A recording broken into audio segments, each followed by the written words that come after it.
ESO Personalised, proud sponsor of the Impacted podcast. Why not visit their website on www.esopersonalised.co.uk.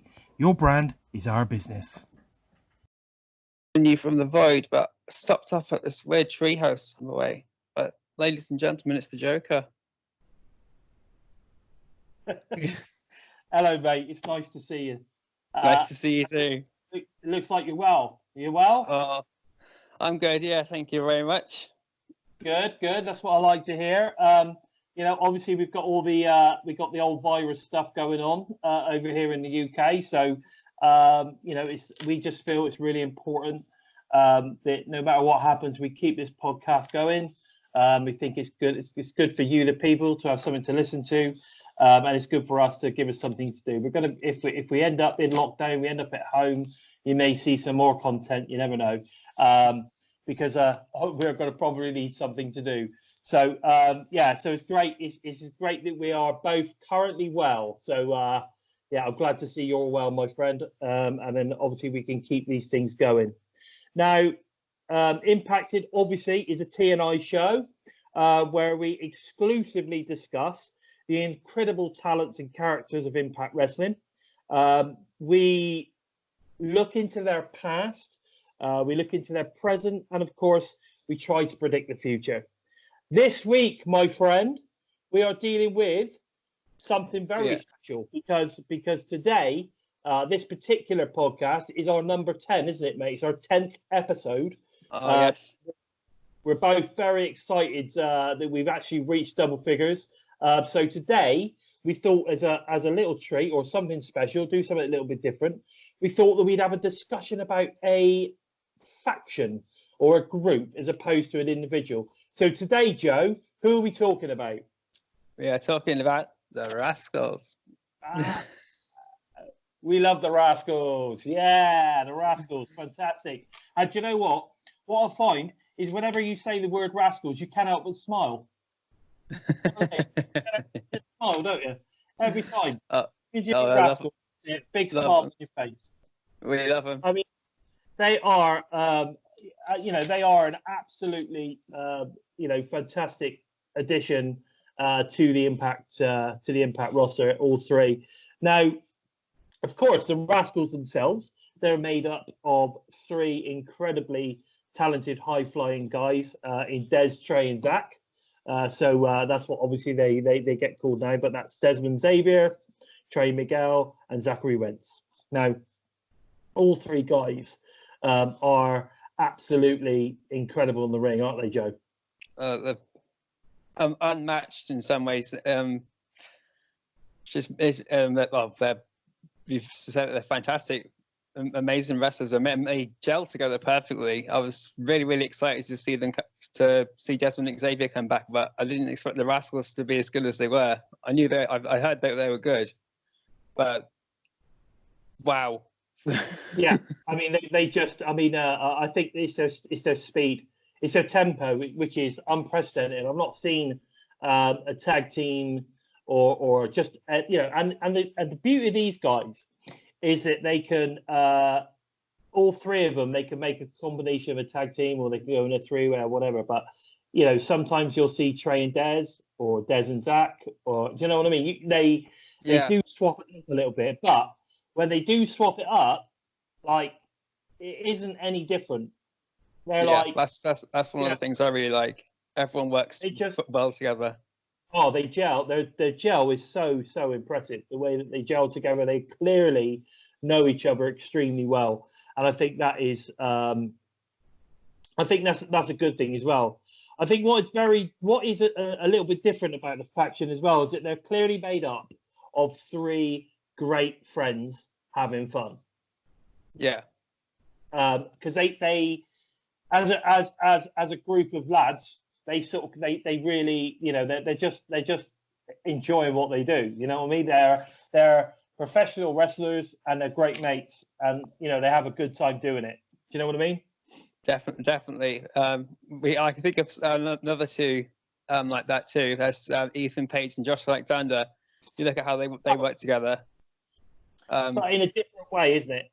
Yeah, but you can see that those two, that they're more than just two people put together that work well together. That they're close friends, and yes, of course, yeah. it's the best way for tag teams to work. You only got to look at the Young Bucks or the Hardys. They might be brothers, but they know each other so well, inside and out. You know, they train together and everything else. Now, I'm not 100% sure on this, whether this is factual or not, but I've read in several places, and I believe it was mentioned on one of the videos, backstage videos that we saw with Sammy. I believe the team was put together by none other than the Draw himself, Sami Callihan. I believe that the guys were all wrestling individually.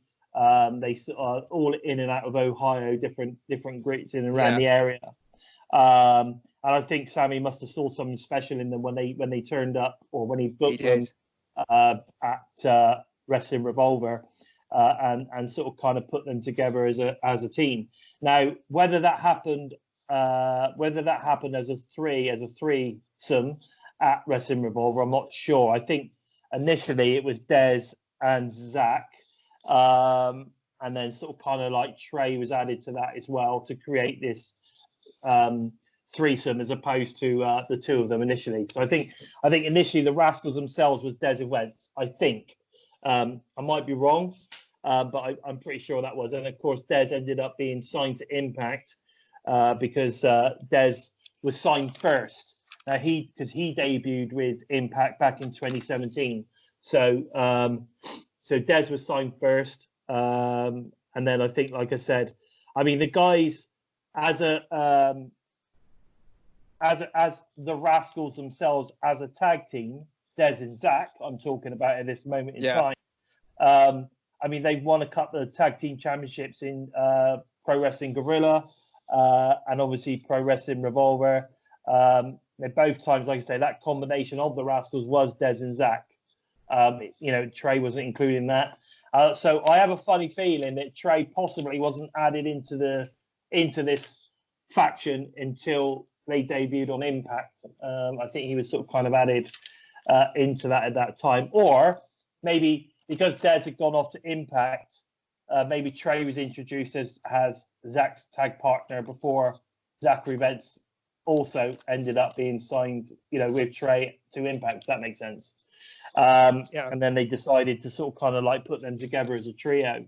But as I said, Dez debuted in 2017. We saw some great singles stuff from him. I think he won the what's the name of that cup? The Super X Cup. That's it.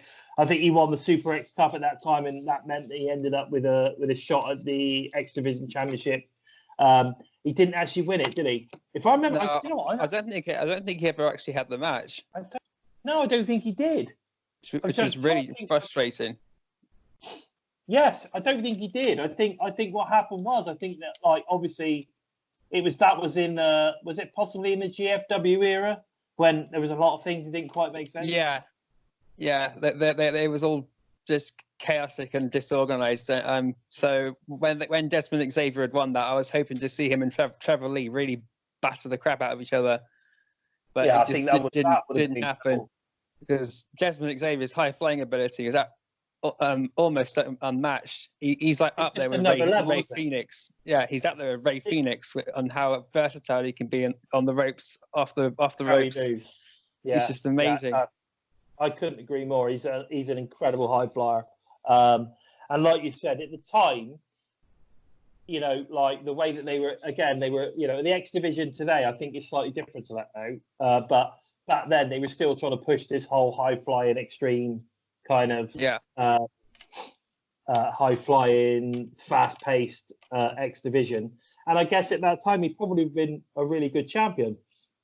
He would have been fantastic.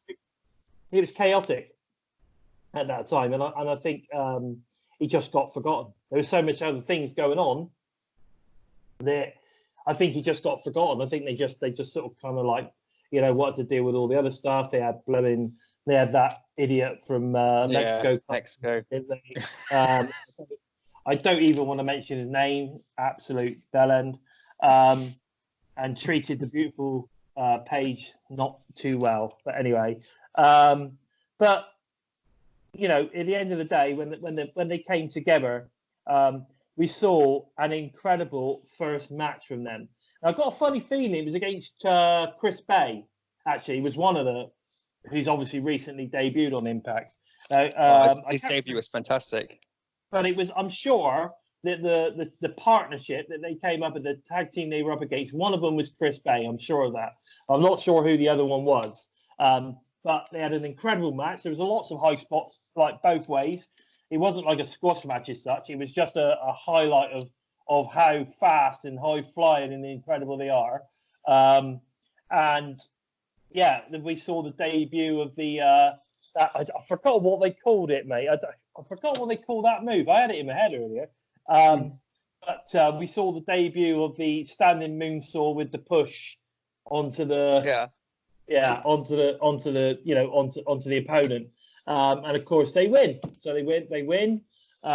They get a debut. The crowd go absolutely mad because A, it was an incredible match. B, they're extremely likable. So they came in, big face team. Everyone loved them, and it was a great debut.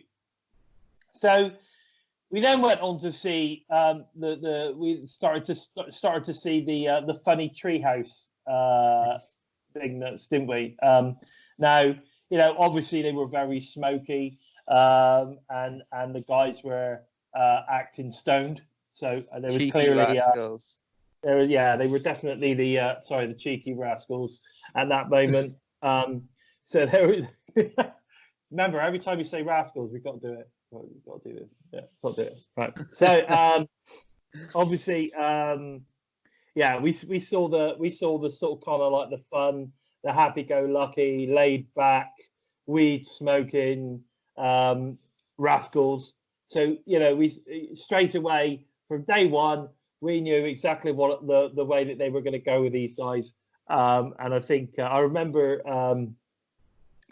Back then, I was an avid. Well, I still am, obviously, but I was an avid listener to Total Nonstop Impact Review, and I remember the old scumbag Kyle, who unfortunately is not around at the moment. He's busy cleaning schools during this time over there because he's a janitor. So he's doing his thing to make sure that the schools are cleaned down. Which is great. He's putting himself. Stay safe, Kyle. So he's doing a good job over there.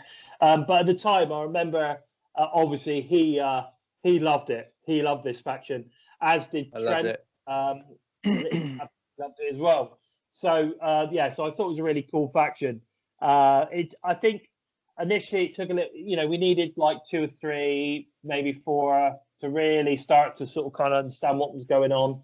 He was very much in the vein at that time. It was very much in the vein of that old sitcom. I think it was called The 70s Show. Do you remember that?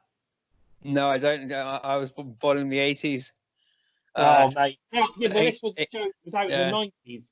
This was a show that was out in the 90s, and it was a sitcom, and it was called The 70s Show. And basically, it was about a family who was sort of kind of they were stuck in the 70s basically, and it was pretty funny. And basically that was kind of I think that was where they were going with it. They were sort of modeling it on that sitcom, the 70s Show, and I think it was really good. I think it worked really well. I think it was really funny. I love some of the stuff they did. Some of the stuff they did with that LAX and Moose and Rob Van Dam was just hysterical. And when we had people just popping into the treehouse to have a smoke and have a moment with the boys. I thought that was really good. And of course, like I said, it was the whole hint out of the kind of scenario going on, which I thought was great. Now we then. Quite early on, actually, we then started to see a feud with Moose, which is interesting because Moose at that time was again, really starting to build his new character as well. This badass character, and that turned out to be a great match between them, Moose. So it ended up being a 3-way at Rebellion.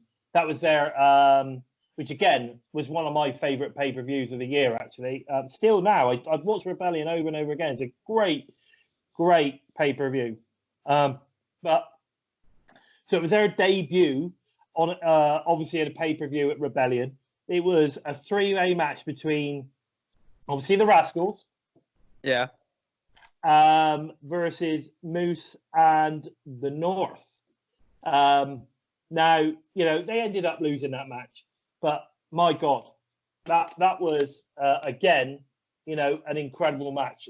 You could not fail for that match to be good. You had, you know, you had three ginormous guys, you know, with obviously Ethan Page, Josh Alexander, a big dude, and then you've got Moose, the 7-footer, against, and of course, you know, I mean, they're not slow. I mean, they're all quite quick in the ring. Don't get me wrong; they can move. I think you missed something. Yeah, exactly. But compared to the three young, smaller Rascalz, they effectively were just, you know, it was an incredible match. I mean, those three actually made Moose and the North, you know, Ethan and Josh, look slow, didn't they? Yeah. I love the match. It was the Rascalz. They deserve the win. As much as Ethan Page and Josh Alexander are going to dislike me for saying that. The Rascalz deserve the win, and they also really showed off how good the North can be as a tag team. But I think the North losing that match and Moose falling out with them helped build Josh Alexander and Moose and Ethan Page up a lot more. And it really drove Moose down the heel path a lot more as well, because Moose was all fine. I'll just go on my own. And I think you're thinking a different match there, dude. Oh no! After they'd lost, Moose was like trying to endorse the North as they went into the match. Yeah. No, that's not. After they lost, Moose just thought, "Fuck it, I don't need you to." And the North then started to build up their own characters again a lot more, and the Rascalz just shot up from there as well. So everyone benefited, regardless who won and lost, and that's a sign of fantastic booking. Yeah, I think it was I mean, aside from everything else, you're right. I think what it did was everyone managed to get their offense in. Everyone was highlighted in that match, and I think everyone came out of it looking strong. And it didn't matter who lost. All that mattered was that everyone, you know, got in there, looked strong, did their thing. The crowd was crazy for that match, which is another good thing. You know, they were insane for that. But then moving on from there, we saw feuds with obviously the North.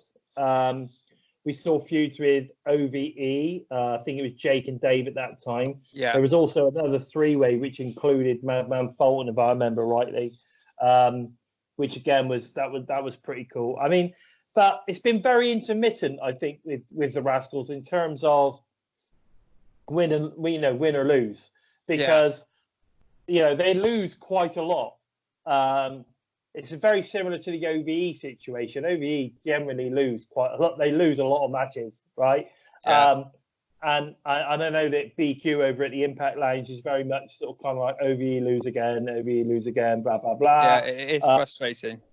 It is frustrating. It can be frustrating. I think they deserve to win a little bit more.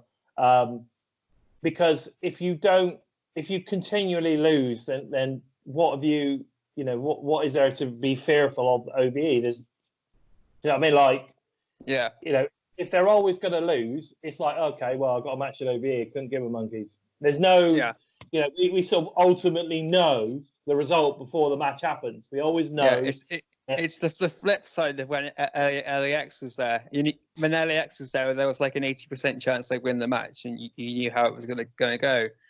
The only good thing was that LAX could still put on a good match, even if you knew the outcome was going to be blatantly obvious. It's the same with AV. They can put on a great match if they're given the chance to, but when they're losing now, they're not even really given a chance to shine. So I'm hoping Dave Priest and Madman Fulton will do something different. But they seem to be teaming up a lot more. I think what is crazy is that OVE at the end of the day, when they came in, they were tag champs. Yeah. Dave and Jake were tag champs.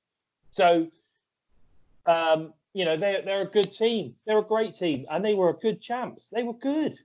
But now we're just, I don't know, we're not seeing how good they actually are. And that does frustrate me a little bit. But anyway, we're not talking about OBE. We're talking about the Rascalz. So, and how good they are. And to be fair, I think what is good with, I suppose you could say when OBE lose, whoever they're losing to, they are there to help elevate them also. So, every match they have, they're good at helping others get over. And I think maybe that's why they lose a little bit. I don't know, because they are good at making other people look good, Definitely. So, yeah, they're not selfish. They're not selfish wrestlers. They understand the business. But, yeah, so we saw feuds with the North. We saw OBE. We saw obviously with LAX. In fact, we saw some really good matches at LAX, didn't we? I loved it.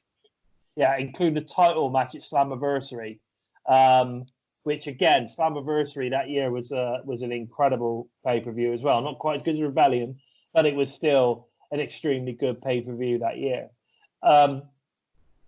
So at some point, in the build-up into that, where originally it was just going to be LAX and the Rascalz, we ended up having ended up the North being added. So we ended up with a three-way title match. At the time, I think the North were actually the champions. So I'm not quite sure. I think they beat LAX at Bash at the Brewery. That's right. It was supposed to be a title match between LAX and the Rascalz, wasn't it? Yeah. Is that right? Yeah. Yes. And the North beat them at like the night before, isn't it? So what ended up happening was the North then was obviously interjecting into it, so it was still a title match, right? Definitely. I thought it was fantastic. And it was an incredible match, wasn't it? It was a brilliant match. Everyone thought that what was going to happen was that LAX was going to win it back. Do you remember? Yeah. They were like, oh, it's a fluke. It was just a fluke. The North won. It was a fluke kind of scenario. Yeah, it's like when Steiner and Eli Drake won the tag titles from LAX, and then they gave it to DJZ and Andrew Everett, and then LAX took it off them straight away. That really pissed me off. And I thought to myself, I hope we're not going to see that again with the North and the Rascalz and LAX. It wasn't how it should be going. Do you know what? I remember when I was watching that, I actually thought that the Rascalz was going to win.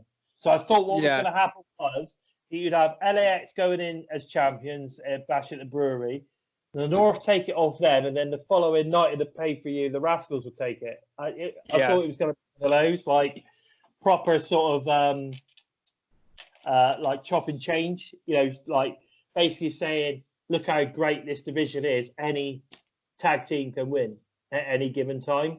I think they made the right decision. I think the North retaining and then going on their run that they have done has been awesome. I remember them giving a promo. I think Ethan was saying, LAX are like the 4 or 5 time champions, blah, blah, blah. But we're just going to be the 1-time champion because no one is going to take this championship of us. And I think, because I think he was sort of saying, that just means that they lost 4 times. Got to say the same for Gail Kim and Madison Rain, sadly. You guys are 5-time champions, but you've also been to lost it for. Not to take anything away from their ability. I think that was clever. Mind you, there's other companies that have got 15-time world champions. So how many times have they lost the title? Yeah, how many times has Ric Flair lost his title? I was talking about John Cena. Oh, well, that itself. Yeah. He's a big limiter. No disrespect to Cena. Back to the Rascalz. Come on, mate. Get it in there. Come on. I said the Rascalz. Come on, you got to do it. Yes. So we're back to the Rascalz. You were leaving me hanging then. So it was great to see that. Now, over the coming months, we then started to see, apart from like pretty much every single week, we're getting the treehouse. That is sort of kind of now moved on quite a lot, I think, because the treehouse went from this, like the 70s style, this 70s show style, and it's now sort of just, it's moved on to becoming just them in their treehouse, modern, doing their thing. I think some of the vignettes that they do are hilarious. Just so funny. And like you say, we've seen obviously Rob Van Dam in there, which is quite cool. Carter B, who is renowned obviously for being a pothead. Even has his own CBD line, which is pretty cool. I think the Rascalz should do the same. I think that the Rascalz should have their own CBD line. That'd be very cool. So we've seen some great people in there. But then obviously over the coming months, we then started to see Trey being sort of kind of pushed a little bit. And he's then obviously we got a few different feuds, but the big one being with Ace Austin. Fantastic. Of course, the whole, the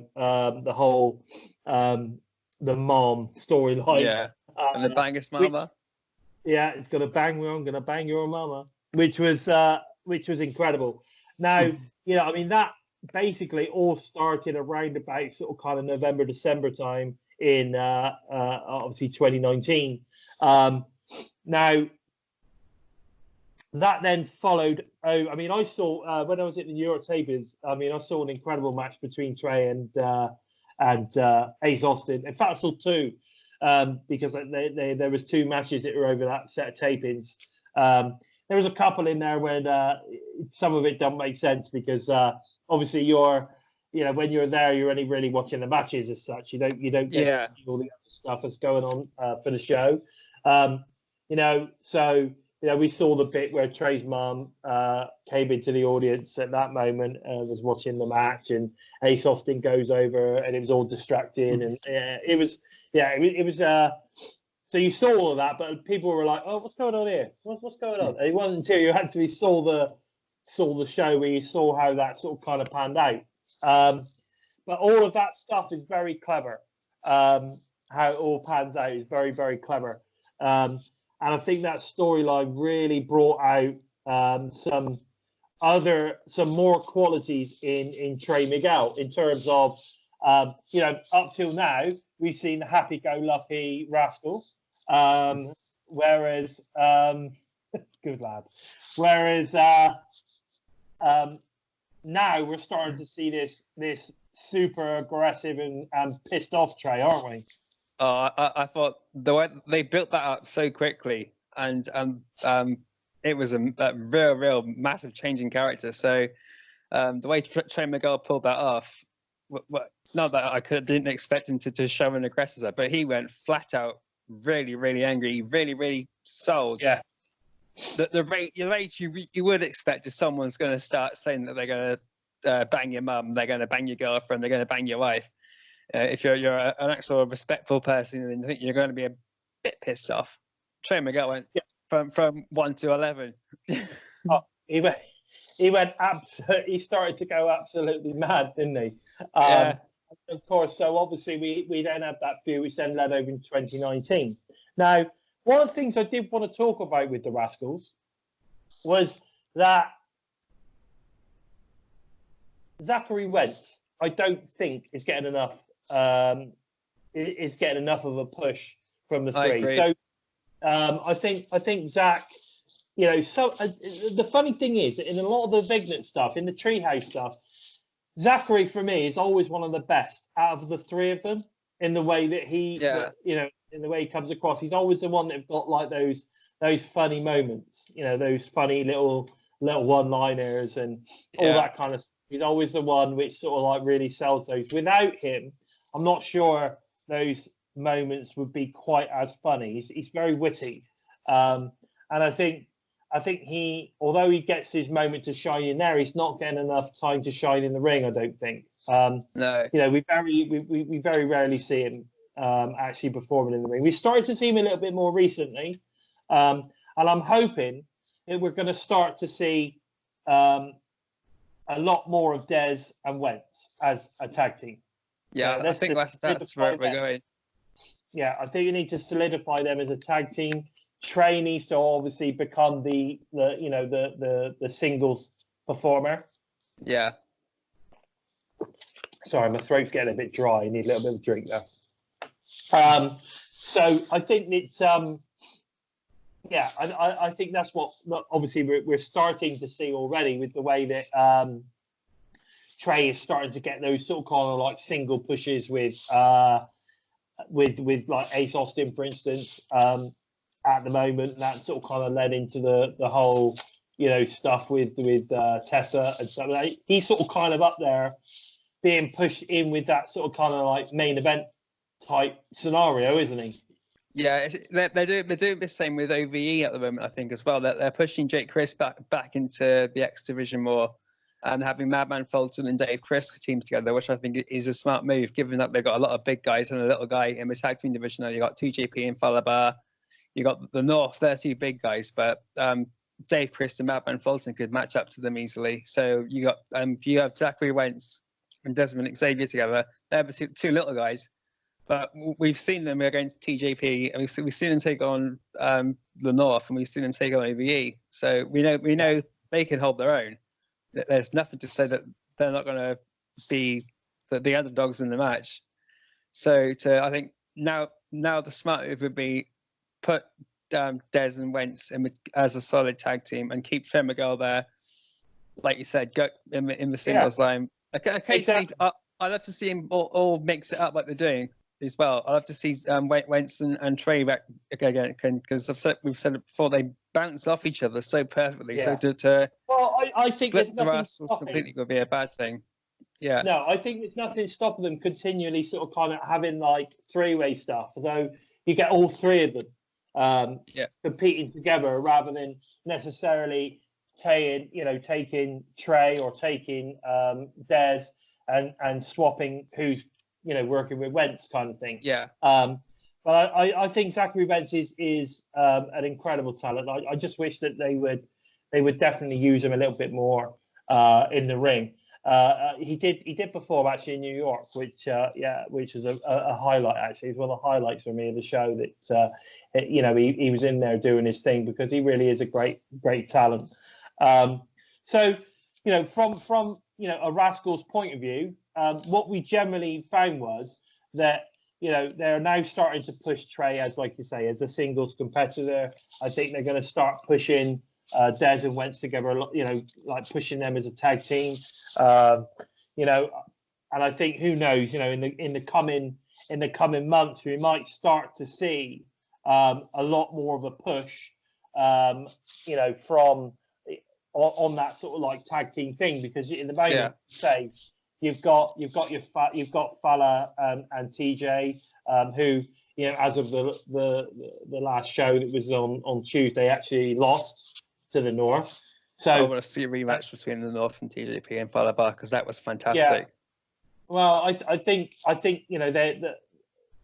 they've proved that they are one of the tag team, haven't they? Those two. Fala and TJ. I mean, they are you're talking small.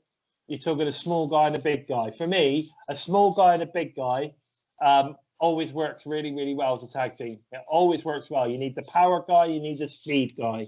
You can mix everything up, What's interesting, however, is that when it comes to Fala, he's also extremely fast as well.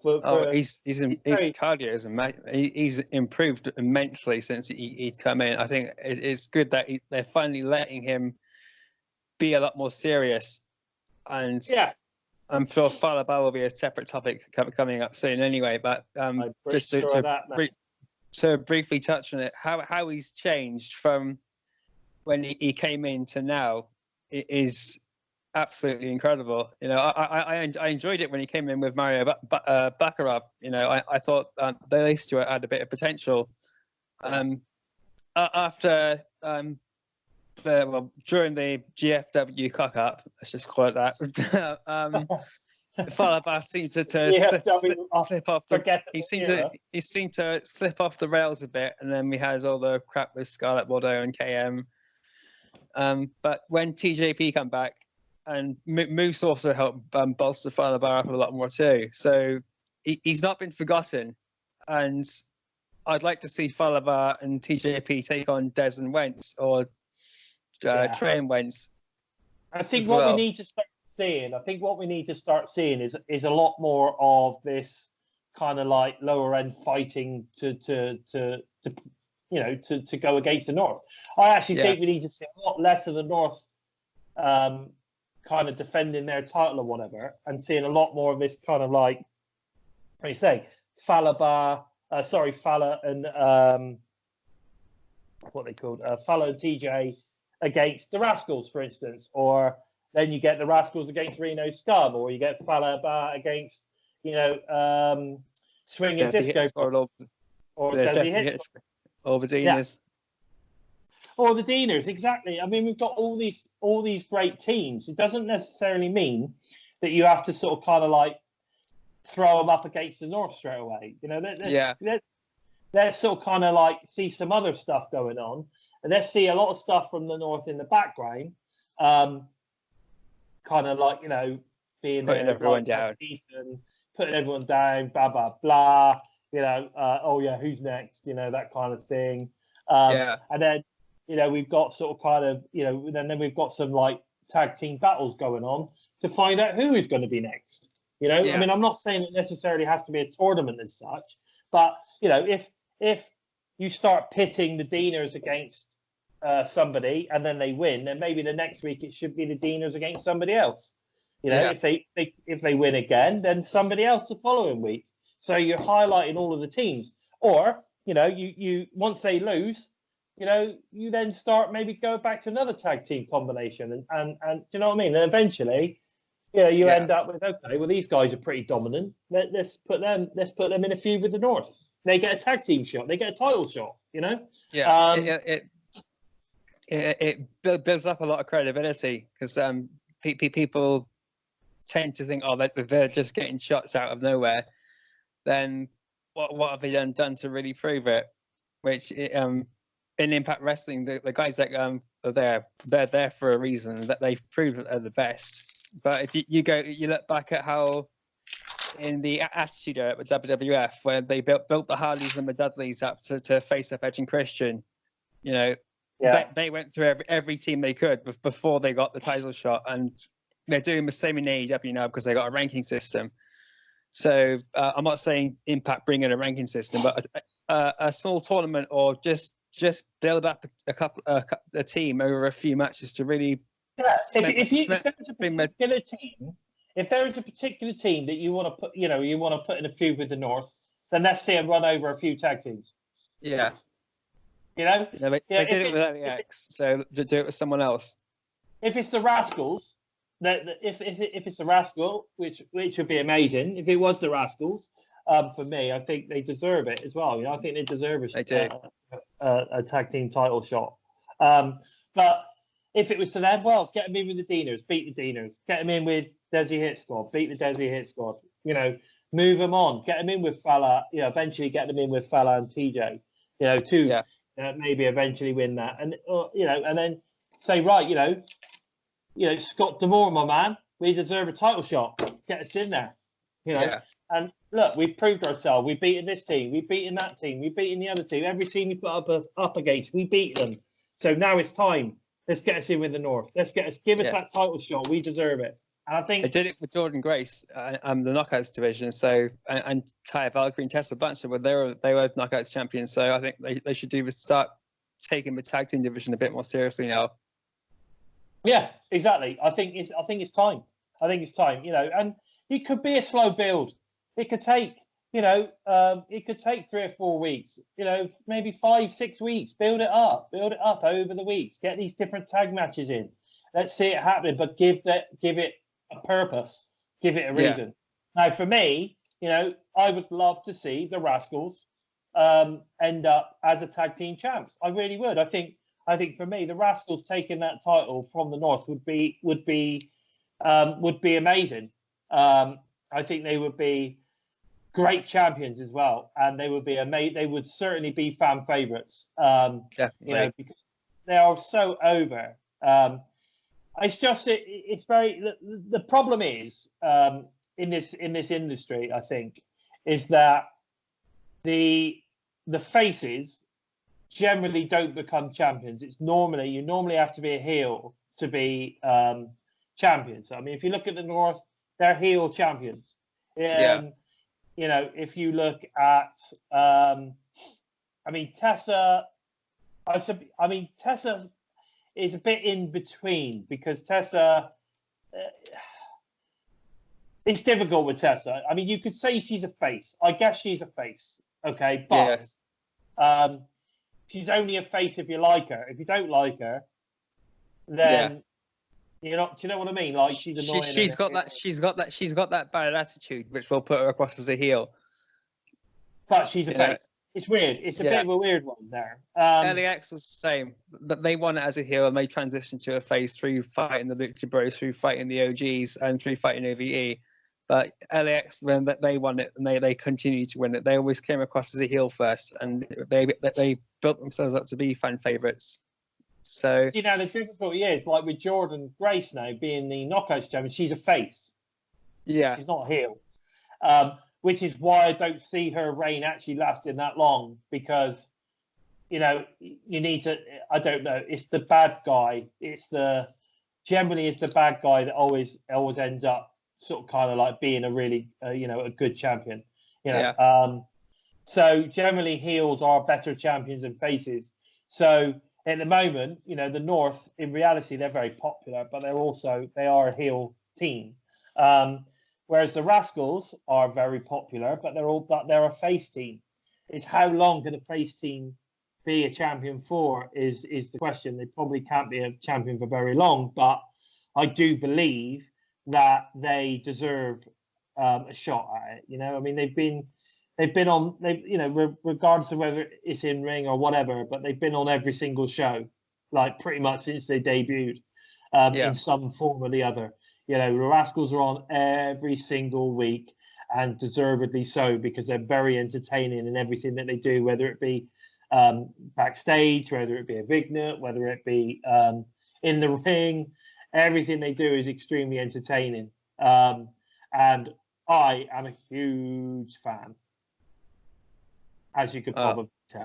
Yeah, I can. There's a lot of passion in your voice, so I know you're a huge fan, and I might be a bit monotone, but I'm a huge fan of the Rascalz as well.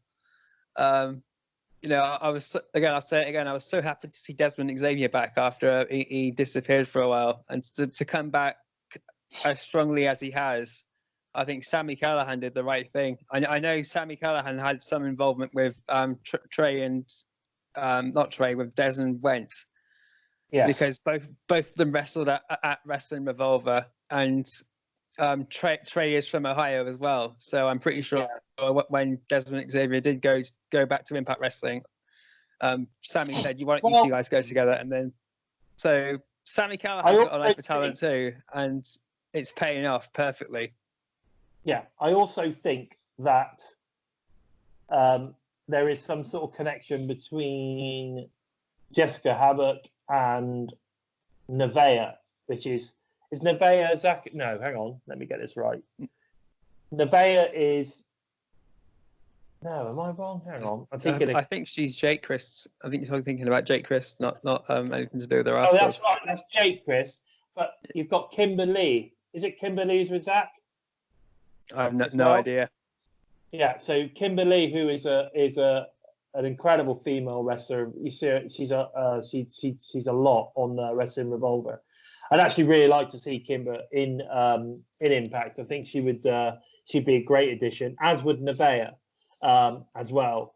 So, but no, I just think that like at the end of the day, there is obviously this. I mean, Ohio is a hotbed of talent, right? There's some incredible talent that seems to be coming from the Ohio state, and. Yeah, and again, funny enough, it seems that Sami has a big influence and a big input on all of these guys that are coming through the area, or effectively coming through Wrestling Revolver, I guess. Yeah. You know, and that helps his promotion, because at the end of the day, a lot of these guys obviously are on his promotion, and then if they're getting TV exposure, then all that really does is sort of kind of like say, well, when they turn up now on my promotion, more people are going to want to come and see it because more people know them. which effectively is a great strategy from his perspective, and from all the other ones. It's sort of like got this kind of promotional connection now with Impact. At the end of the day, say with OVW, I mean, there's another one, Ohio Valley Wrestling, OVW. Yeah, Al Snow's group. Yeah, we're starting to see more OVW talents turning up. Look, Gut Check, pretty much all of those guys were from OVW. Yes, they've been to other promotions. I think Clayton Gaines does a lot with AAW, and I think he's on Wrestling Revolver quite a lot as well, Clayton Gaines. But talents like Tony Gunn, for instance, who I'm a massive endorser of. I think Tony, I just don't know why Tony Gunn is not signed to Impact Wrestling right now.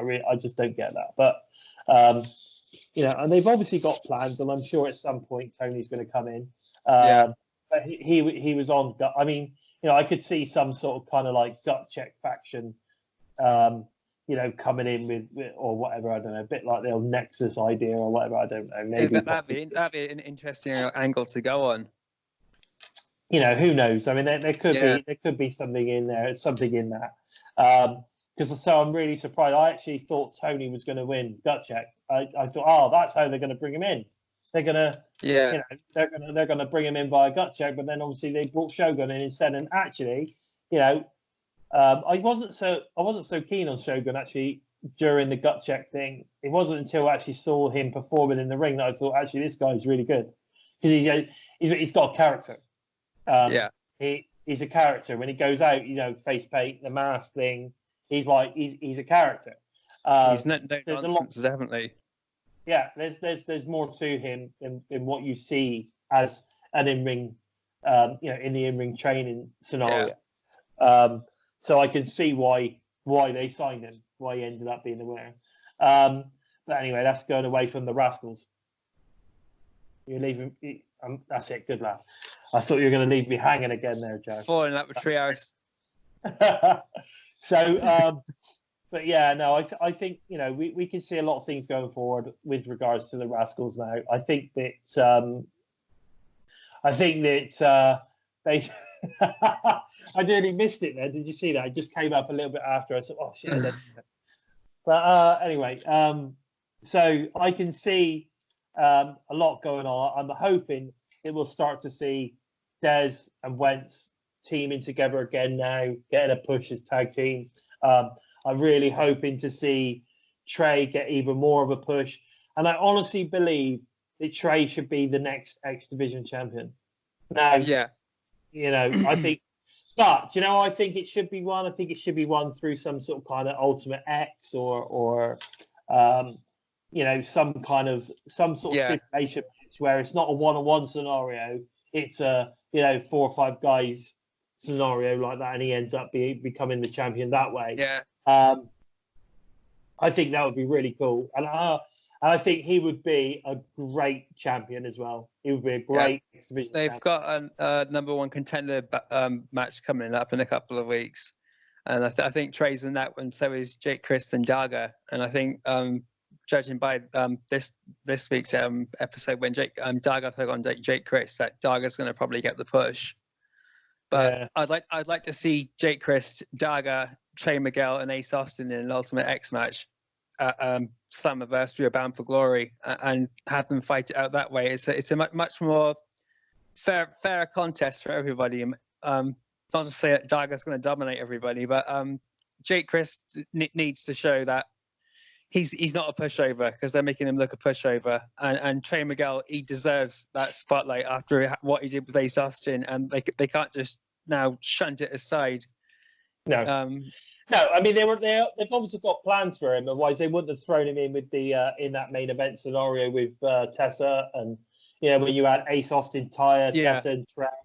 I think that was an amazing. I love that match.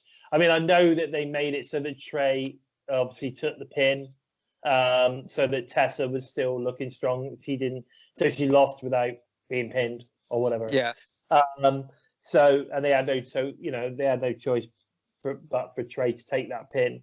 But he looked good, didn't he? He looked really, really good in that match. Fantastic. He was solid. He's been solid on his solo run. and he's been solid teaming with everybody else. So he'll work with anybody. So to put him back into a ladder match for an Ultimate X match would be amazing to just see how we see a bit of high flying ability from Trey, but I'd love to see what he could do jumping off the cross, jumping off a ladder, or jumping off a turnbuckle when there's a crowd of people outside, just to really spice everything up, because we're seeing a lot more technical wrestling from Jake Chris now, which is fantastic as well. So he's matching himself up to Dagger, and I know Trey Miguel can be a pretty good technical wrestler as well, and Ace Austin's a technical wrestler. So they're all, I think that's very, the very beauty. balanced. I think the beauty of a lot of the guys that they've got now that potentially could be ex-champs is their obviously they've got a lot of ability. You know, you're seeing a lot of variety. You're seeing mat wrestling, you're seeing high flying wrestling, you know, you're seeing high impact stuff from everybody. You know, they are so incredibly versatile that, you know, you're not just seeing the same 4 or 5 moves that you would see, you know, in say a John Cena match. You're seeing, you know, like, you know, these guys absolutely pull everything out of the bag. You know, we've got loads of interesting stuff. Yes, they've got their high spots. They've got their specialist moves, you know, moves that they do that make them, you know, who they are. But at the same time, they've got like massive arsenals. You know, these guys are very versatile. You know, you get on the ground, they can mat wrestle. You know, you get them on their feet, doing different bits and bobs. They can you know, blow for blow, pound at each other. You know, they can get the backsides on the second of top ropes, and you know, they can fly through the ropes, around the ropes, off blooming anything. This is where Wentz can shine through as well, because he's an MMA fighter as well. So ground and pound and submission skills. We've seen a lot from that as well already. Yeah, getting arm bars. Go on, boy. One thing it's not so much a disappointment or anything, but Trey, Wentz, and Dez, they don't seem to have their own finishing move as a singles competitor. So I'd love to know what signature or finishing move they pull off as a single wrestler. I think we've seen Dezmond Xavier do that amazing corkscrew body press. So I think that's my question on Dezmond Xavier already out the window. But if Trey Miguel's got like a signature submission move, if Zachary Wentz has got a signature submission move and Trey Miguel's got like a signature high impact move from a grapple, then that also shows a very, very balanced team. Yeah, they're just. I think they're when you put all 3 of them together, they're just formidable. Like they're fast. They're fast. They've all got incredible talents across all aspects of wrestling. And you know what? You know they you know, even in defeat, they still look good. Yeah, and that is a talent, because you know, yes, your opponent has to help you look good, of course, but they're able to make themselves look good. No matter what happens, they look good. Every single match is impressive.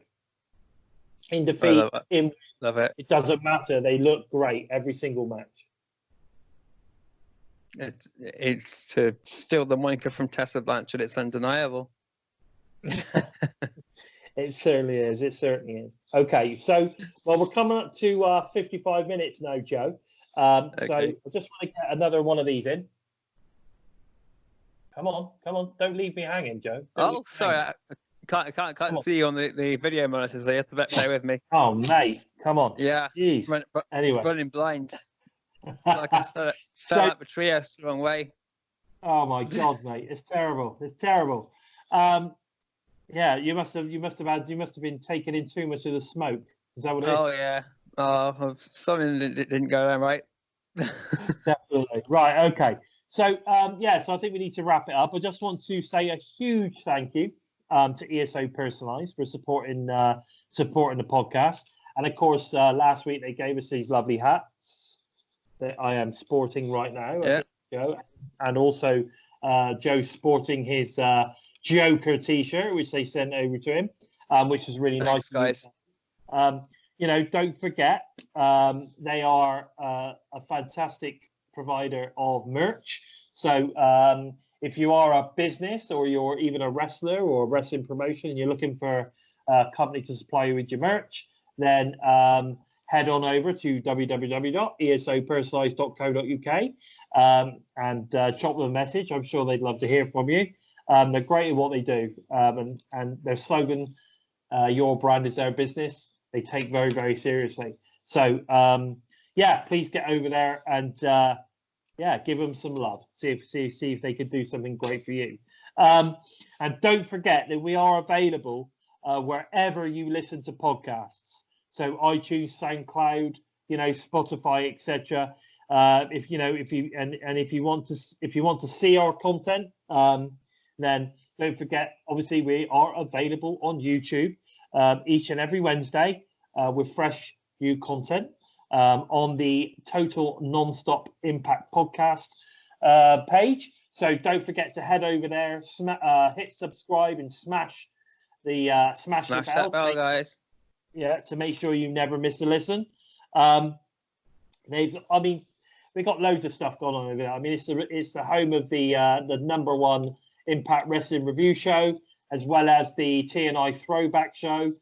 Trent and J-Bone do a great job with that. So they go live actually twice a week. So they do live with the review show of the Impact show, the Total Nonstop Impact, and they also go live with their throwback show as well. So it's quite interactive. You're able to get in there, ask questions. They interact with you guys, so it's definitely worth giving them a listen.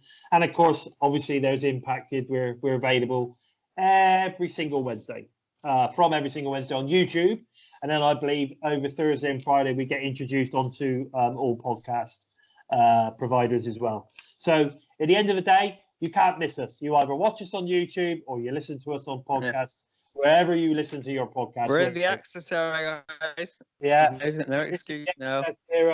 Without doubt. Now, so make sure you head over. Now, where can we find you, Joe?